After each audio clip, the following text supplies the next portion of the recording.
The Great Darkness is infecting the multiverse. On Earth Zero, Black Adam is trying to escape the Legion of Doom, who are now part of Deathstroke's Dark Army. As strong as he thinks he is no match against this type of power. The Darkness gives him an ultimatum: join with it or die. Sideways opens a rift in space, and some of our heroes save Black Adam, but they realize the Darkness has taken the Legion of Doom. As the rift closes, they are given a warning: you cannot escape the Darkness. At the Hall of Justice, Mr. Terrific's T-Spheres were able to get a scan of Deathstroke. Slade's army is not just attacking, they're also spreading the Darkness, and it is consuming the multiverse. If this continues to happen, it could be the end of everything. Nightwing tells Oracle to gather every hero she can. She says that would lead Slade and all of his forces here. If it's a fight he wants, let's give it to him. This is Dark Crisis on Infinite Earths. Chapter 5, Together. Hey everybody, welcome back to Lapsed Comic Fan. I'm Steve, and today we're talking DC's Dark Crisis number 5.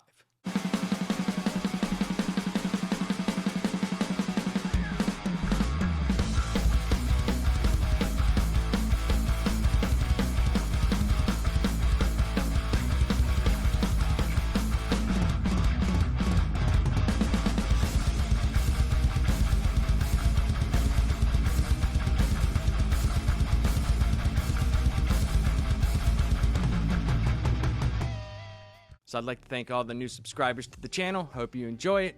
And if you're watching and you're not subscribed, try clicking the button. It helps me out a lot. I'm a small channel. It would be awesome. And for everybody else, please put your thumbs in the upright position.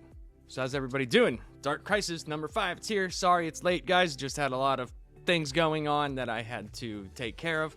But stay tuned to the end of the show. I have about 4 or 5 unboxings to do for some new figures for the desk here. You can see it's in a different order, and you can see some mistakes on here. Point them out. It's kind of fun. All right, let's get into Dark Crisis number 5, guys, because this is a big one. Pariah stands before the Infinite Earths mesmerized. Kyle and Joe are not impressed, and they figure since Hal and Barry are on the case, it's only a matter of time until they find and save the Justice League. Pariah wants to know why they can't just see it his way, but they're right. The Justice League will reunite, and he's counting on it. On Earth Batman, Barry tries to calm Bruce down. It's not working, and by the look of the black lightning everywhere, Hal thinks they don't have much time left. This Earth is going to crash and burn. Batman prepared for Barry's return and throws a device near him. It starts dragging the Speed Force from him. Hal thinks this Batman knows Barry, since he prepared for him, and that means their Bruce is still in there, and that this prison world is fading. Hal gets his ring back. It wasn't gone. It was hidden, but nothing can hide from his will. Batman charges Hal, but Hal has an idea. Maybe to make Bruce realize this world is fake, he needs to show him his real world. Hal makes constructs of the Bat family. This wakes Batman up, and now the three of them can work on getting the other Leaguers out of their fantasy worlds and return home. But Hal asks a great question. How do they make the others see that their worlds are fake? Batman says, who else do they know who is an expert in truth? Pariah is standing before his Infinite Earths. He's mesmerized. He's kind of like just taken over by the darkness as we're supposed to see it. But the darkness is controlling him, or he's tainted the darkness, whatever. He's crazy, just put it that way. And he's mesmerized at what he's done. And he's very close to succeeding and doing everything. And this is a very interesting part of the story here, because Kyle and Joe seem very unimpressed. And they also say, if Hal and Barry are on the case, it's only a matter of time until they save the Justice League, or something to that effect. And you're like, we know the Justice League is alive, but like, they're supposed to be dead. It was just really odd. And I know that they had seen the planets before Hal went in, each representing a member. They know, but it seems odd that they spent all this time and a whole book about the Justice League dying just for them to be stuck the way they are is a little bit, whatever. But something else happens near the end of the book, and you'll see. Pariah's talking to the Great Darkness, and he says, they're right. They're gonna reunite the Justice League, and he's counting on it. So that's like, all right. I thought you wanted them in there to power your machines, or does he need more power if they escape the Earth? I don't know. It's so convoluted, but it is what it is. So we're back on Earth Batman, and Barry's trying to calm Bruce down. Hal's looking around, and he's like, we don't have much time. There's black lightning everywhere. This planet is going to be dusted here soon. And this Batman had prepared for Barry's return. And he has this device, and he's like, I don't need to hit you. He just throws this device out, and it starts sucking the Speed Force out of him. Well, that gives Hal the impression that if this Batman prepared for Barry, he must know Barry. He must have known how to counteract what he's doing. So our Bruce must still be in there. And that's whenever he figures out that he needs to show Bruce something from his world to snap him out of it. And it's like his ring comes back because it wasn't ever gone. It was just hidden. And nothing can overpower his will.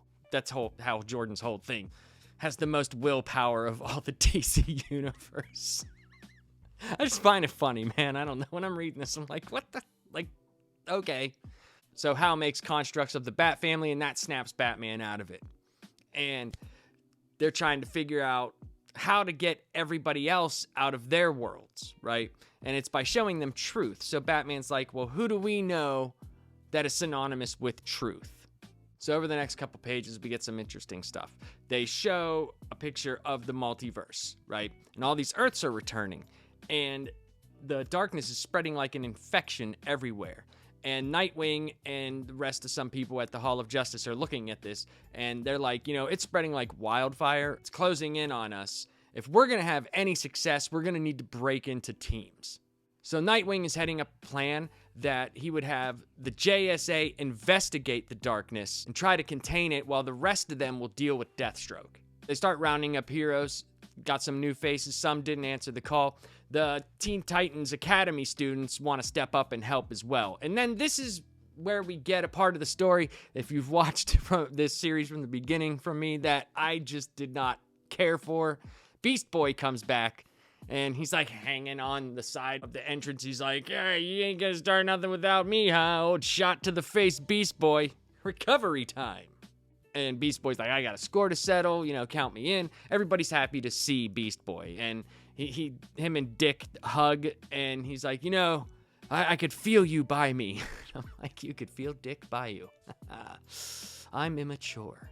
With very little time to prepare, Nightwing sets his plan into motion, and the JSA go to investigate the Great Darkness. John Kent comes back and tells the crew that the Great Darkness isn't controlling Pariah. I went over this in the last episode, but if you want to read more, look for the Swamp Thing tie-in, Dark Crisis, The Deadly Green. Pariah's mind has corrupted it, but they don't know how. They were able to extract Pariah's original antimatter chamber. It was the machine that triggered the destruction of the original Infinite Earths. Mr. Terrific takes the machine to his lab. John and Damian catch up. Damian asks Dr. Light if she's good with a scalpel. She's not that kind of doctor. Damian shrugs her off. Details. I have a plan. So Damian's plan is continued in the tie-in Dark Crisis, The Dark Army, and that's where we're going to go to now. Damian takes a team of Sideways, Power Girl, Dr. Light, and himself to where they need to go. But before Sideways can make the rift, Red Canary is almost killed on the battlefield, and Damian saves her, and she falls into the rift with them. So they arrive at Earth 53. It's an ape world, but it's mostly destroyed. Damian takes them to the Cosmic Tuning Fork. He figures he can use the fork to hone in on the darkness's power so he can remove the chains from Slade's army. He finds where they need to go next. They go back to the Monitor satellite, the House of Heroes, or what's left of it. Damian turns on the defense system. It's Harbinger from Crisis on Infinite Earths. She says they shouldn't have turned her on. The darkness cannot be allowed to breach the Orrery of Worlds. Damian tries to reason with her, telling her the Dark Army is gone. She's been offline for a long time, but that's when the Justice League Incarnate shows up. If the darkness gets to the Orrery of Worlds, it can infect the whole multiverse at once. Then it's game over. Dr. Light uses her powers to connect to the Orrery and frees the Justice League Incarnate from the darkness and their chains. She wasn't able to use the Orrery to attack the darkness multiversally, but the Orrery did show her how to maximize her powers, and that could be a huge advantage. It's time to go back to Earth 1 and have the heroes from Earth 53 join the fight. Sideways is running low on Rift energy. That means they could end up anywhere on Earth. So Multivision, who has multiple powers, and one of them is being able to look at all your variant selves and determine your home reality, helps Sideways open the correct rift. Before they go into the rift, Multivision looked at Damien and told him that he has a uniquely consistent path ahead of him, but it's not relevant to the task ahead. What does that mean? The heroes enter the rift to save space and time. Now we're back from tie-in land. Let's go back to Dark Crisis number 5. A lot of things are being put into motion, but there's no time. The Flashes have returned, and they're not alone. We've got company. Outside the Hall of Justice, Deathstroke and his Dark Army are ready for war. Slade calls out the heroes. He warned them not to step up where the Justice League left off, but these heroes aren't going to back down. Whatever happens, they have to remember that Deathstroke is the target. Mr. Terrific thinks if they take Slade out, it will stop the spread of the darkness. Black Adam tells the heroes they're out of their mind. They march right into death. Sick of Adam's whining, John Kent says, "Join us or get out of the way. You're a fool, son of Kal-El.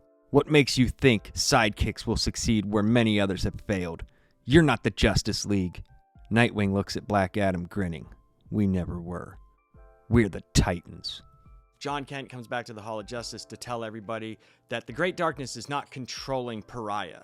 Pariah's mind has infected the darkness, but they don't know how. And we had gone over that in the last episode, but if you want to read more about that, there is a tie-in issue that involves Swamp Thing called Dark Crisis, the Deadly Green. If you want to read that, go for it. And they were able to get Pariah's original antimatter chamber. That's what the machine that he used that started the original Crisis on Infinite Earths. Mr. Terrific takes that to his lab. Damian and John catch up, and Damian asks Dr. Light, "Hey, are you good with a scalpel?" Like, "I'm not that kind of doctor." He's like, "It doesn't matter." And he's got a plan. So this is where I diverged from the Dark Crisis series proper, and I went into one of the tie-ins because I thought this tie-in was excellent. It was just really good, and I thought it was worth reading because they go into a plan, and basically Damian takes a group with him of Sideways, Power Girl, and Dr. Light. He ends up having to take Red Canary because he saves her, and when Sideways opens the rift, they all fall into it. And they end up going to Earth 53, which is an ape planet, kind of like Gorilla Grodd. It's like a bunch of apes, but the world is mostly dead. And they go to the Cosmic Tuning Fork and to the Monitor's satellite, the station, what's left of it. So Damian turns on the defense system, and it's actually Harbinger from the original Crisis on Infinite Earths, so they're tying a lot together in this book. And basically Damian goes there because he's trying to figure out a way to get the chains off of the Dark Army. So at least if they could get the chains off the Dark Army, some of them could get their minds back, and the ones who don't want to be a part of this fight wouldn't. It would help them tremendously. But Harbinger tells me you shouldn't have turned me on. He's like, "Look, you've been off for so long. The Dark Army's not even around here." And that's when the Justice League Incarnate shows up, and they're wrapped in the Dark Army chains. You're just like, oh crap. Dr. Light is able to connect with the Orrery of Worlds. I don't know how to say that word, so if I mispronounced it, I'm sorry.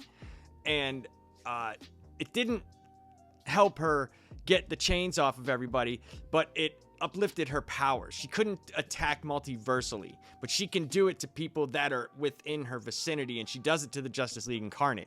Once they do that, they're able to go back to Earth 1 and join the fight. So the Flashes return to the Hall of Justice, and they're not alone. The Slade and the Dark Army are there, and it's like, crap, now it's time to fight. Slade calls out the heroes. He warned them not to step up where the Justice League left off. And these heroes aren't going to back down, but whatever happens, they have to get to Deathstroke. Deathstroke is the target. Mr. Terrific came up with this theory that if you take out Deathstroke, you'll be able to stop the spread of the darkness. Black Adam comes around, and he's still being a whiny little asshole.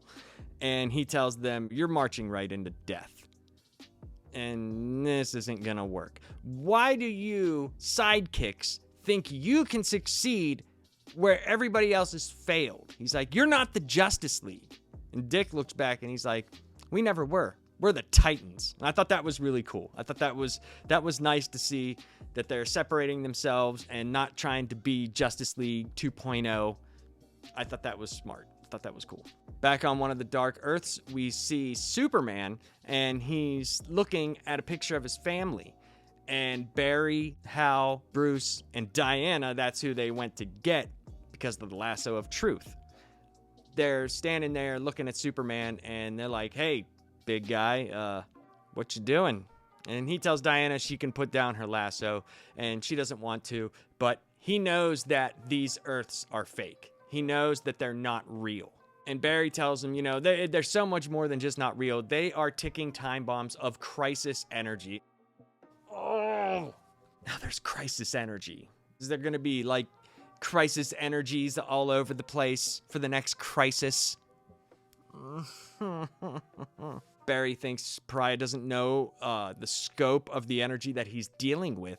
Barry can move between the worlds, but he doesn't have enough speed to get off of them. Like, he can go between these worlds, but he can't get off. And Hal's looking at Clark, and he's like, you know, you're surprisingly calm for all this. And Batman's like, nope, he's angry. When he's super calm, he's really angry. Superman tells them that when he realized these were not real, he wasn't able to leave, but so he started studying them. And in his studying, he found, like, you know, Pariah is using our minds to create these worlds. So he thinks that these prison worlds are only a prison as much as their imagination will let it be. Okay.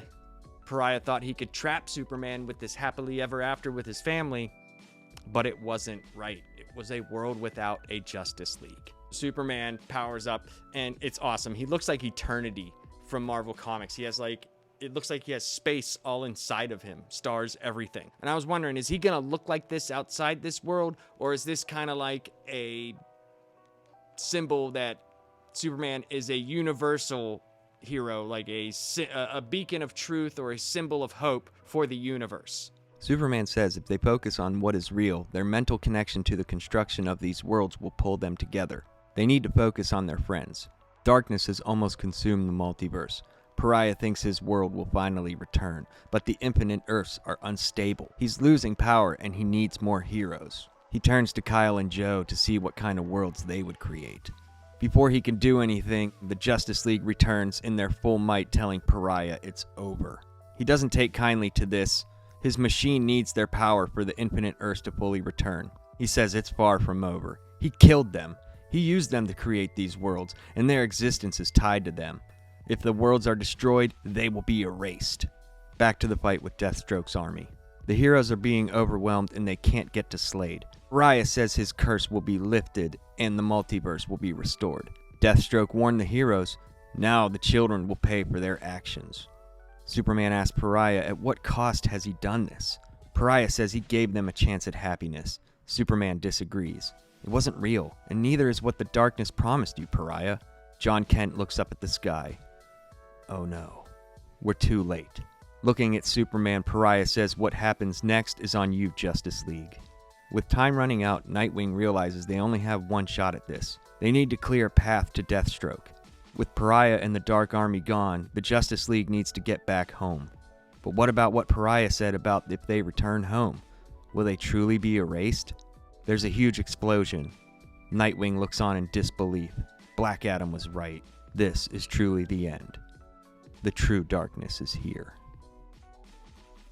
Darkness has almost consumed the entire multiverse. Pariah thinks his world will finally return, but the infinite Earths are unstable. He needs more heroes. He looks at the Green Lanterns, Joe, Moline, and Kyle Rayner. He's like, I wonder what kind of worlds you would create. And Justice League shows up where Pariah is, and Clark figured out if they focus on what's real, their mental connection to the construction of those worlds will pull together. I don't know what that means. Like, do the worlds combined and that is able to take them to where Pariah is? Not really sure. But Superman tells him, Pariah, it's over. And Pariah freaks out. He's like, it's not over. I killed you. In fact, it's far from over. I used you to create these worlds. You are tied to them. If they're destroyed, you will be erased. That's insane. So, can they leave the worlds? Does Pariah, where he is, exist outside since he's able to look at the infinite Earths? So, it's very oddly worded. So you got to take that with a grain of salt, I guess. And he tells Superman, I gave you a chance at happiness. And Superman tells him, no, that wasn't real. And neither is what the darkness is promising you. And that's when Pariah leaves and Superman's like, no! We go back to the fight with Slade's army and our heroes, and they're being overwhelmed. It's just getting worse and worse and worse for them. It's when John Kent looks up into the sky and he's like, oh no, we're too late. Nightwing, realizing they have like no time left, they gotta make a way to Deathstroke. They have to do it right now, this second. Cut back to the Justice League, and Barry's like, we need to return to Earth 1. But what about what Pariah said? Will we be really truly erased if we leave? Guess that's a risk they're going to have to take. Before Nightwing or anybody can get to Deathstroke, he has a look of disbelief. And when he looks up, there's Pariah. The Dark Army is finally at Earth 1. As Black Adam was right, this is truly the end. And they look and it's just everybody. So that's where this ends, guys. There was a lot to this one. There's only 2 more issues of this. I'm not sure how many more tie-ins. I'll have to look. I haven't been keeping track because I've been buying them on Comixology, and they're not numbered. I have to put them in order afterwards. I have to rename the files myself. But what does this mean for our heroes? How are they going to stop Pariah? What is the outcome of this? Because usually with the Crisis books, it means something big for the multiverse or destroying the multiverse. Is this going to create new worlds? Maybe that thing that Clark was talking about when they focus on something real and their mental connection to the construction of those Earths that were made for the separate individual Justice League members will pull together. Maybe that becomes a new Earth and we don't know what's on there. Something's got to happen. There's got to be a reason for all these Earths being made or destroyed or whatever. If they just threaten a whole new multiverse and nothing comes of it, this was just a giant waste of time. Will Damian be able to return in time with Dr. Light to start helping fight the army and freeing these big bads like Darkseid, Necron, all these people out of their chains? Because I'm sure as much as they'd like the DC universe to be destroyed in Earth, I'm sure they're going to be pissed that they were being used, especially by Pariah. So the story, I'm going to give a 3 out of 5. The story overall, I'm giving a 3.5. But this story, some of it was confusing, maybe without context of what else is to come. But Joshua Williamson I think he's trying to do a really good job in using all the other Crisis books and pulling from there and giving kickbacks to people that have been with DC for a long time. But it's like, there's so many crossover events now that it's just, some of them have lost their luster. And it would be nice to go like maybe a full year without 900 crossovers and having to buy the tie-ins and stuff like that. Usually I don't. But since I've been getting back into comics, I'm trying to get caught up with everything. So, I've been buying stuff left and right, guys. You would be surprised. If you saw how much money I've spent on comics, I'm sure a lot of you spend more. But if you've seen how much I spend this year, it's pretty amazing. And this isn't like me going out and getting super expensive issues of things. This is me buying like omnibuses. I know they're not the most practical, but it gives me the whole story right then and there. So it's easier for me to get caught up on these things. The art, though, by Daniel Sampere, this is amazing. I gave it a 4.5. I thought it was awesome. He really captured the scope of the battles, and the ending made it all big, seemed really big. Whatever's going on, whether you like the writing or not, it seems like something big is happening. So the art captured it perfectly.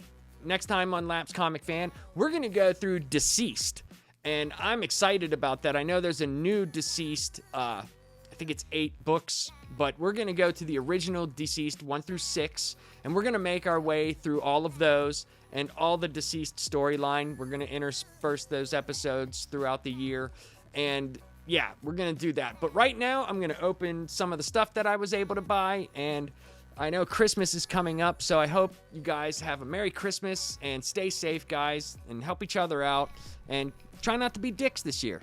That might be good, huh? All right, so the first thing I bought was like the 4-inch characters. I have a ton of them. I'm going to somehow incorporate them on the desk. They have characters for the Black Adam movie. I bought Hawkman. I thought that was pretty cool. I bought it because it's like they have characters that I don't normally have, and I wasn't able to buy in the McFarlane series. So let's take a look at him. Oh, so that's cool. He comes without his wings on, so you have to snap those on. Well made. Looks nice. Hopefully the wings don't... they kind of use it as a stand. That's pretty neat. But yeah, this is Hawkman. He comes with a mace and an axe. Now on to something I was truly surprised about. I couldn't believe that I found this. I found a Spider-Man 2099, Miguel O'Hara. I love Spider-Man 2099. That is awesome. And the box that it came from was Across the Spider-Verse, and it comes with a web spear. And this is another very well-made figure. It feels good, sturdy. Feels like it'll stand up perfectly. Yeah. And we'll find a spot for him on the desk. Now, the last two that I got are the Marvel Legends series. These are part of the series that I got Vulcan for. And the Build-A-Figure for this is Bonebreaker. So the first one I got is Sabretooth. So he looks pretty cool. Not bad, except I just don't like the necks. The necks look so weird, and he's not as big as I thought Sabretooth should be. But he is able to stand on his own, and that's a huge plus, because a lot of the Marvel ones have been very hard to stand up, and they don't come with stands. But we got more pieces of Bonebreaker from him. So it looks like we got the mid part and his jets. So once I get the rest of the set, we will put him together like we did for the Dark Father Batman. And the last one that I got is Siren. So that's cool.